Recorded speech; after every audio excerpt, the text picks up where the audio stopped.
I think the interview is the new art form. I think the self-interview is the essence of creativity. Asking yourself questions and trying to find answers. The writer is just answering a series of unanswered questions. It's similar to answering questions on a witness stand. It's that strange area where you try and pin down something that happened in the past and try honestly to remember what you were trying to do. It's a crucial mental exercise. An interview will often give you a chance to confront your mind with questions, which to me is what art is all about. An interview also gives you the chance to try and eliminate all of those space filters. You should try to be explicit, accurate, to the point. No bullshit. The interview form has antecedents in the confession box, debating, and cross-examination. Once you say something, you can't really retract it. It's too late. It's a very existential moment. I'm kind of hooked to the game of art and literature. My heroes are artists and writers. I always wanted to write, but I always figured it'd be no good unless somehow the hand just took the pen and started moving without me really having anything to do with it. Like automatic writing. But it just never happened.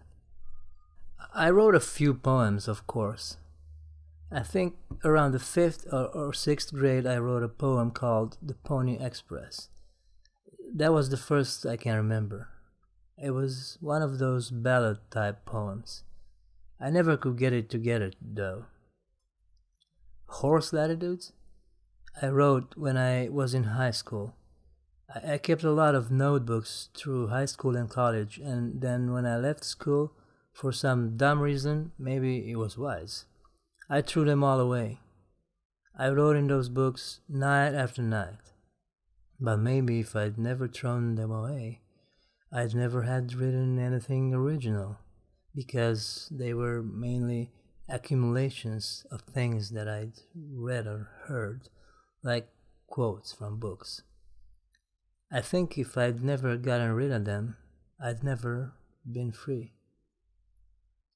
Listen, real poetry doesn't say anything. It just takes off the possibilities, opens all doors.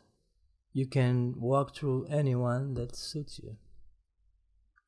And that's why poetry appeals to me so much, because it's so eternal. As long as there are people, they can remember words and combinations of words. Nothing else can survive a Holocaust but poetry and songs. No one can remember an entire novel. No one can describe a film, a piece of sculpture, a painting. But so long as there are human beings, songs and poetry can continue. If my poetry aims to achieve anything, it's to deliver people from the limited ways in which they see and feel.